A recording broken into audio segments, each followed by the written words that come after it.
가룟 유다의 배신으로 잡히시던 날 밤 그 전에 주님께서 유월절 식사를 제자들과 함께 나누셨습니다. 그리고 식후에 주님께서는 성찬의 규례를 제정하셨습니다. 누가복음 22장 19절 20절 말씀은 그렇게 주님의 말씀을 기록하고 있습니다. 또 떡을 가져 감사기도 하시고 떼어 그들에게 주시며 이르시되 이것은 너희를 위하여 주는 내 몸이라. 너희가 이를 행하여 나를 기념하라 하시고 저녁 먹은 후에 잔도 그와 같이 하여 이르시되 이 잔은 내 피로 세우는 새 언약이니 곧 너희를 위하여 붓는 것이라 말씀을 하셨습니다. 그리고 주님은 그 성찬을 통해서 당신의 살과 피로 세우신 새 언약을 말씀해 주셨습니다. 우리가 지난주에 살펴보신 예레미야의 예언을 통해서 모세를 통해 주셨던 그 짐승의 피로 맺었던 옛 언약은 이제 새 언약으로 바꾸시겠다는 약속의 말씀이 있었습니다. 예레미야는 모세를 통해 주신 그 언약을 이스라엘이 불순종함으로 말미암아 파기되었다고 선포했습니다. 그러나 사랑의 근원 되신 하나님께서 이제는 옛 언약처럼 돌판이 아니라 사람들의 그 마음속에 하나님의 법을 담아주시고 또 이제 하나님을 알게 해주시고 친히 하나님의 백성이 되게 하셔서 새로운 언약을 주신다고 약속을 해주셨습니다. 이전 그 모든 죄를 기억하시지 않겠다 하는 것이 하나님의 새로운 약속에 대한 언약에 대한 보증이 되었습니다. 그리고 예레미야가 선언했던 그 새 언약이 바로 예수 그리스도께서 유월절 식사를 제자들과 함께 나누시는 그 자리에서 당신의 피로 세우시는 새 언약이라 그렇게 약속을 하시고 성취해 주셨습니다. 보통 이 유월절 식사라고 하는 것은 지금 주님께서 제자들과 함께하고 계시는 그 유월절 식사입니다. 이것은 출애굽의 사건을 기억하기 위한 것입니다. 그 이스라엘의 조상들이 애굽의 종살이를 하고 있을 때 하나님께서 은혜를 베푸셔서 그 애굽의 그 압제에서 벗어나게 해주셨습니다.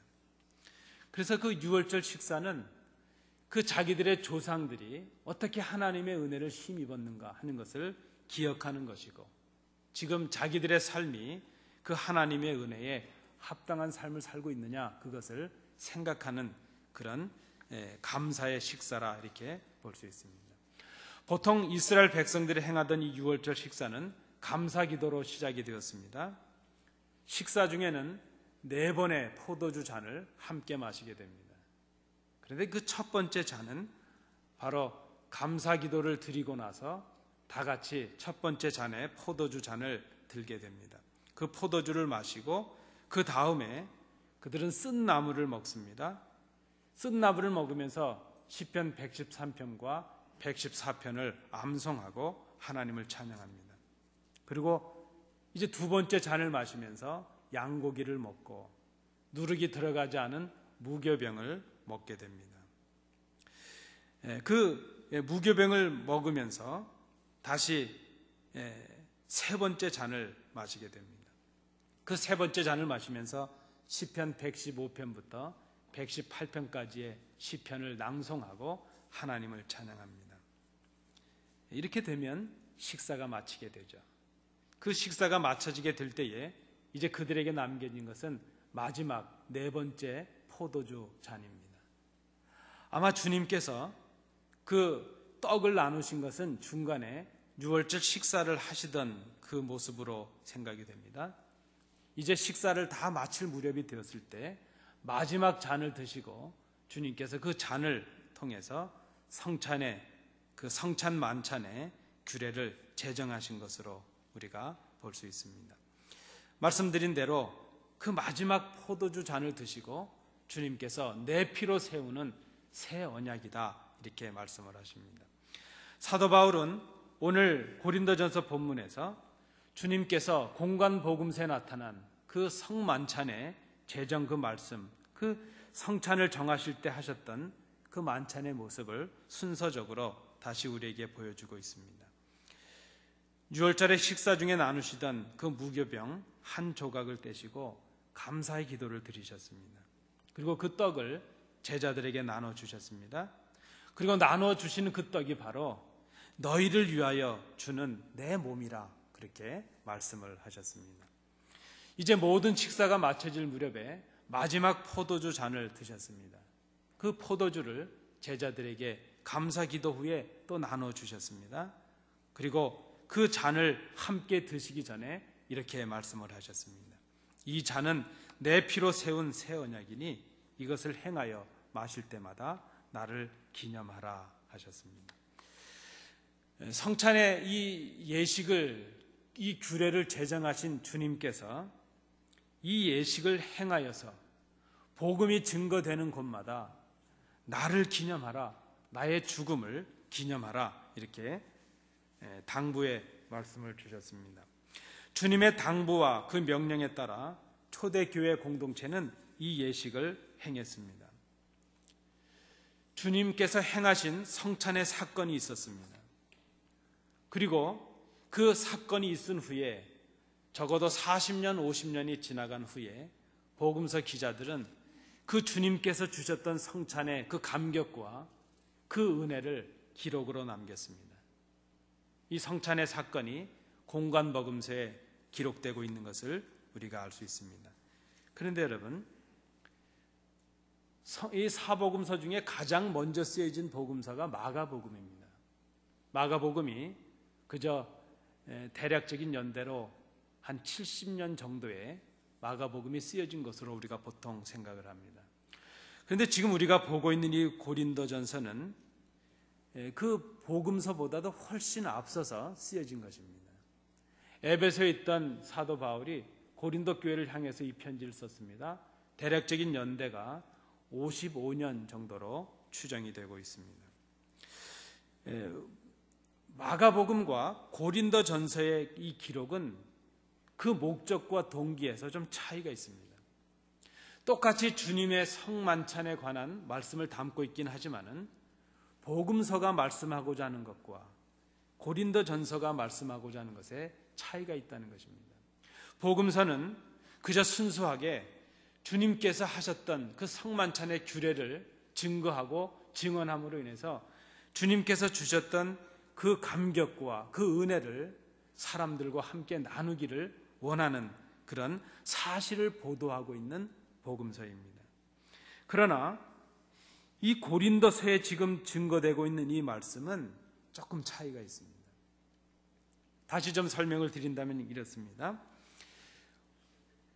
이 성찬의 말씀이 이 복음서가 예루살렘과 유다의 지경을 넘어서서 이방의 도시, 그 서방의 도시인 고린도에까지 전달이 되었습니다. 주님의 명령을 따라서 이 초대교회 공동체들은 성찬 예식을 기억하고 복음이 증거되는 곳마다 주님의 이 성찬의 그 당부를 준행을 했다는 것입니다. 이방의 도시, 그 고린도에서조차도 그 유월절 식사와 성찬의 규례가 잘 진행이 되고 있는 것처럼 그렇게 보여집니다. 그런데 여러분, 왜 사도 바울이 고린도 교회 편지를 보내면서 지금 이 성찬의 말씀을 다시 하고 있는가 하는 것을 우리가 기억해 볼 필요가 있습니다. 말씀드린 대로 복음서의 기록은 고스란히 그 성찬을 지정해 주시고 당부하신 그 은혜와 감격을 사실대로 보도하는 데 목적이 있습니다. 그런데 오늘 고린도 교회에 이 사도 바울이 증거하고자 하는 것은 복음서가 증거하는 것과는 다르다는 것입니다. 그것이 무엇입니까? 그 감격, 주님께서 전해주셨던 그 처음 성찬식의 감격과 은혜를 상실한 채 행해지는 성찬에 대한 책망의 말씀으로 오늘 이 고린도전서가 주어지고 있다는 것입니다. 사도 바울은 오늘 본문에서 주님께서 제정하신 성찬의 진정한 의미가 무엇인가 하는 것을 말씀을 해줍니다. 그렇다면 그것은 지금 고린도 교회 성도들이 행하고 있는 성찬에 문제가 있다는 것을 반증하는 것이라 말할 수 있습니다. 이것은 그저 우리가 쉽게 생각하면 성찬식 자체를 잘못 행해서 고린도 교회에 문제가 생겼다, 그런 의미가 아닌 것입니다. 고린도 교회에 고질적인 문제들이 있습니다. 고린도 교회 성도들에게 큰 질병과 같은 문제들이 있습니다. 그 문제가 해결되지 않은 채 성찬을 행하는 것, 그것이 지금 잘못되어 있다는 것을 사도 바울이 지적하고 있는 것입니다. 여러분 아시는 대로 고린도 교회가 가지고 있었던 큰 고질적인 질병은 바로 당파와 분쟁에 관한 것이었습니다. 사도 바울이 고린도전서를 쓰고 있는 큰 이유가 바로 거기에 있습니다. 복음의 참다운 의미를 깨닫지 못하고 그저 당을 짓고 서로 시기하고 싸우고 당파가 생겨서 하나 되지 못하는 그런 모습이 고린도 교회에 있었다는 것입니다. 자기들의 은사를 자랑하고 자기들의 권리를 주장합니다. 그저 교만합니다. 형제들을 시기합니다. 형제들에 대한 사랑이 결여되어 있습니다. 복음을 잘못 해석한 것이요, 주님의 뜻을 잘못 깨달은 것이요, 예수 믿는다는 것을 잘못 이해하고 있습니다.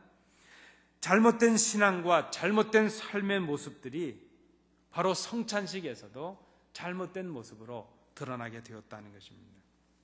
말씀드린 대로 이 당시의 성찬식은 유월절 식사부터 시작이 되었습니다. 보통 이것은 교회가 전통적으로 가지고 있었던 애찬이라는 것입니다. 이 식사의 의미는 조상들의 출애굽 그 사건을 기억하는 데 있습니다. 그들을 인도하셔서 홍해를 건너게 하시고 가나안 땅에 이르게 하셨던 하나님의 은혜를 생각하는 데 있었습니다. 그래서 이 식사를 위해서 각자가 집에서 준비한 음식을 가지고 그 자리에 모이게 됩니다. 서로 음식을 나누고 하나님께 감사하고 하나됨을 확인하는 시간입니다. 그리고 이 식사가 마쳐지게 될 때에 주님께서 제정하신 성찬식을 거행함으로 모든 식사를 은혜롭게 마치는 것, 이것이 초대교회가 가졌던 유월절 식사 그리고 성찬으로 이어지는 전통이었다는 것입니다.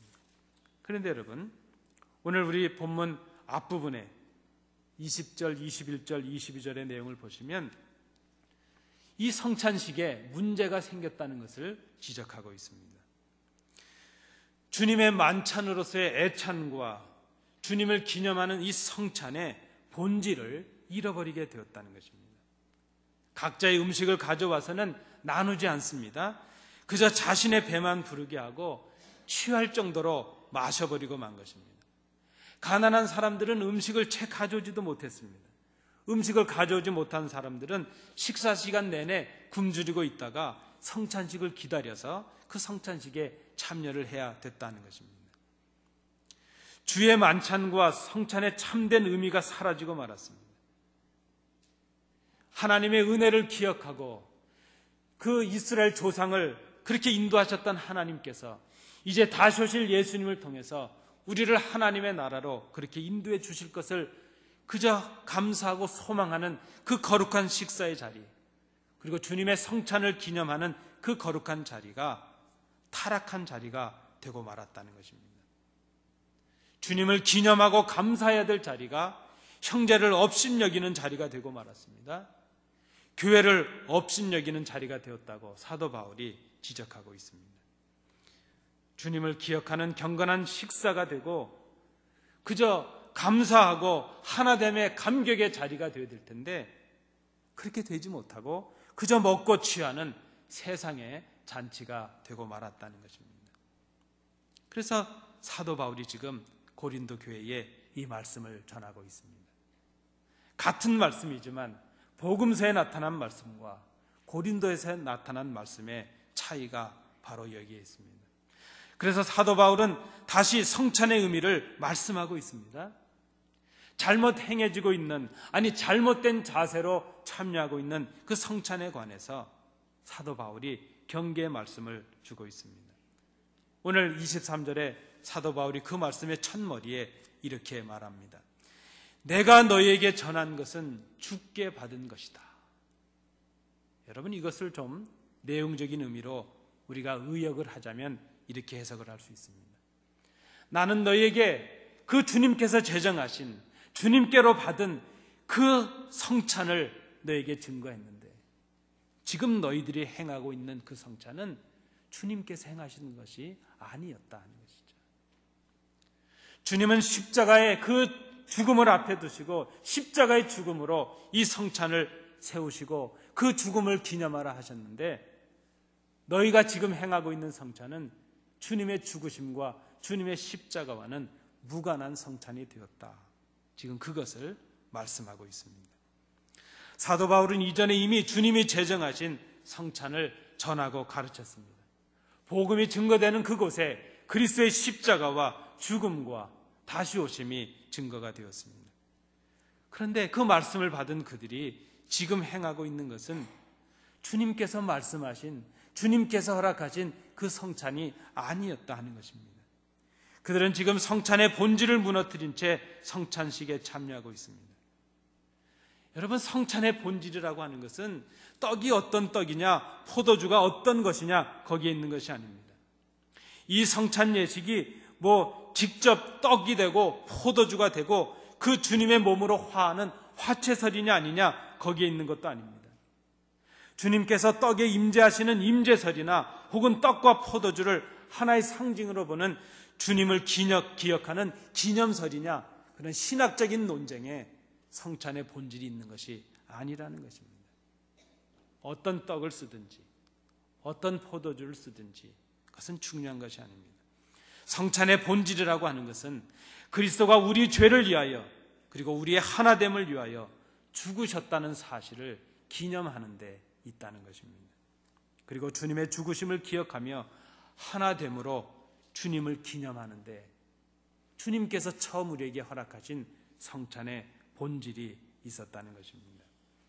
오늘 사도 바울이 말씀을 통해서 고린도 교인들이 상실해버린, 고린도 교인들이 깨닫기를 원하는 성찬의 진정한 의미가 무엇인가 오늘 본문이 말씀하고 있습니다. 첫째는 성찬에 참여하는 우리가 먼저 기억하고 기념해야 될 것은 주님이라 하는 것입니다.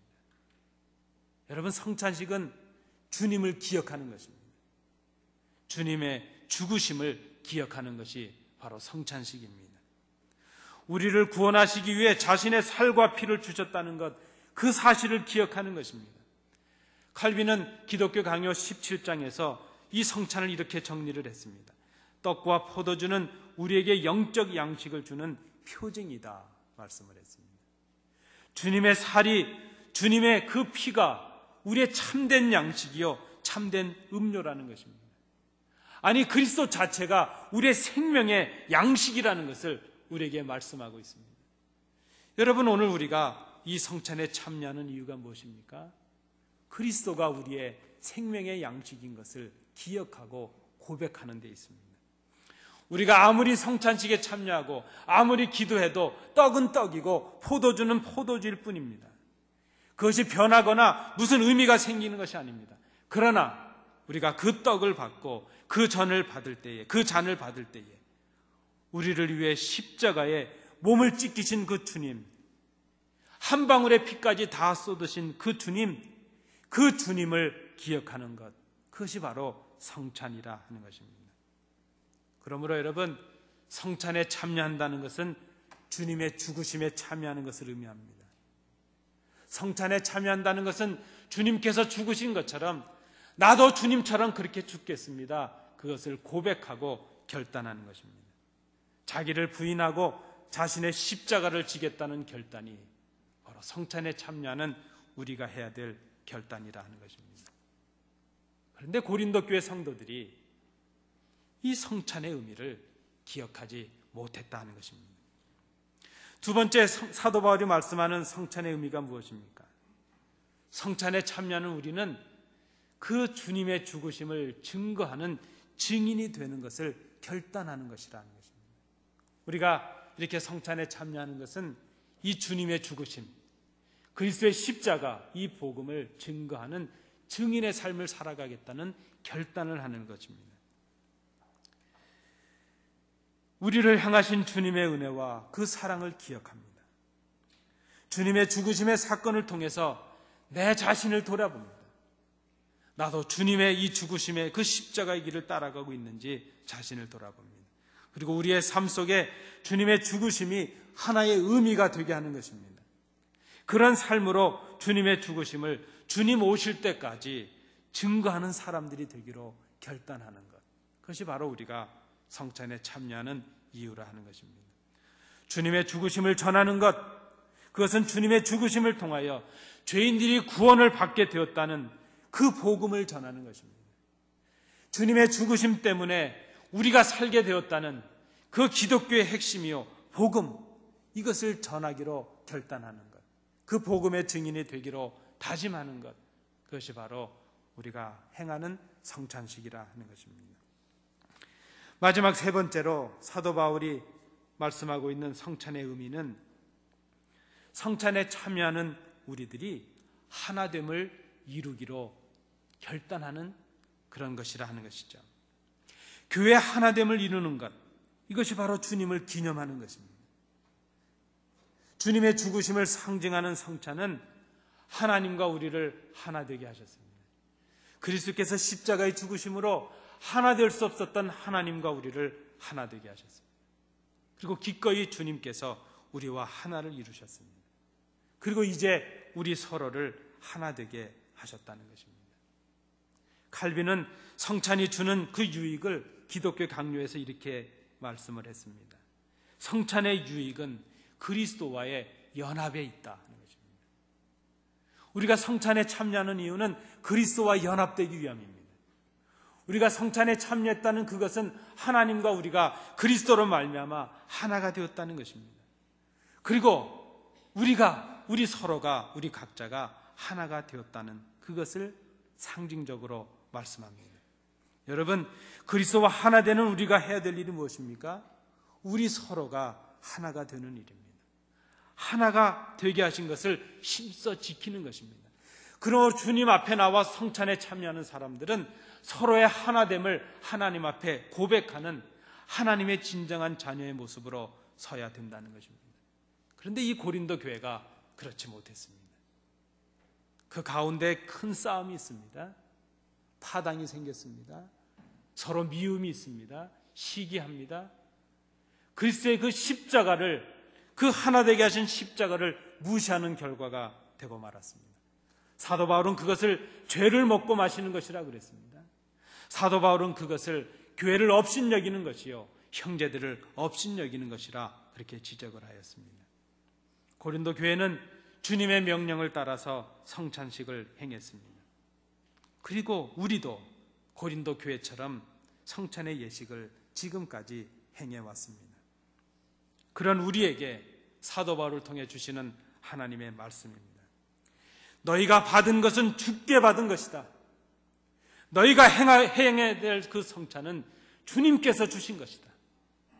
주님께서 주신 그 성찬은 주님을 기억해야 될 성찬이에요. 주님의 죽으심을 기억해야 될 성찬이에요. 그 주님의 죽으심을 증거하기로 결단해야 될 성찬이에요. 그리고 하나 되게 하신 것을 힘써 지켜야 될 성찬이 되어야 된다는 것입니다.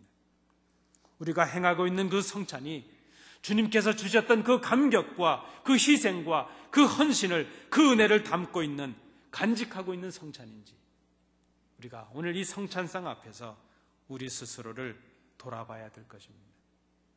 복음서의 말씀을 통해 우리에게 주셨지만 사도 바울을 통해 우리에게 다시 주시는 말씀의 의미가 바로 여기에 있습니다. 사랑하는 성도 여러분, 오늘 우리는 또 주님의 성찬상 앞에 섰습니다. 우리는 지금까지 얼마나 많은 성찬식을 행해왔는지 모릅니다. 주님은 이렇게 말씀하셨습니다. 이것은 너희를 위하는 내 몸이니 이것을 행하여 나를 기념하라. 이 잔은 내 피로 세운 새 언약이니 이것을 행하여 마실 때마다 나를 기념하라. 이것은 단순한 회상이나 감상의 기억을 말하고 있는 것이 아닙니다. 기억을 기념으로 행하라는 것입니다. 과거의 사건과 그 사건의 감격과 의미를, 그 하나님의 은혜를, 그 주님의 희생의 의미를, 그 은혜를 오늘 우리의 삶 속에서 실천하고 행하라 하는 말씀입니다. 주님께서 기념하라 하신 그것, 그때 주님이 말씀하신 그 감격과 그 은혜를 우리도 오늘 그 감격을 간직하고 누리라는 말씀입니다.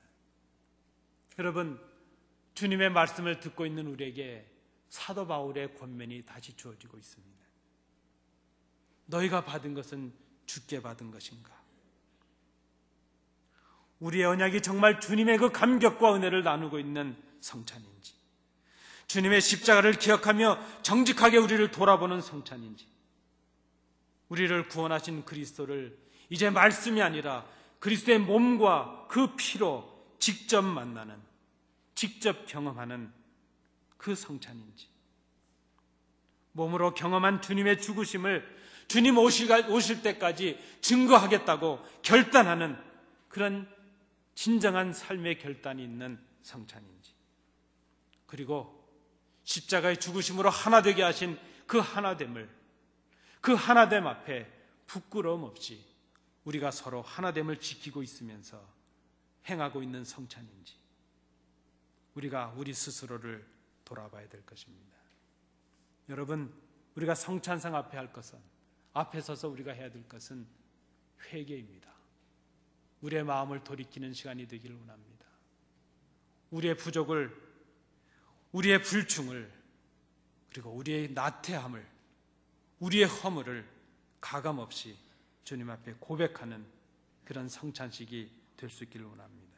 이것이 바로 성찬을 통해서 주님의 은혜와 감격을, 주님의 죽으심을 기념하는 진정한 성찬식이 될 것입니다. 나를 기념하라, 나를 기념하라, 이 주님의 음성에 순종하시고 엎드리시는 온 교회가 되시기 바랍니다.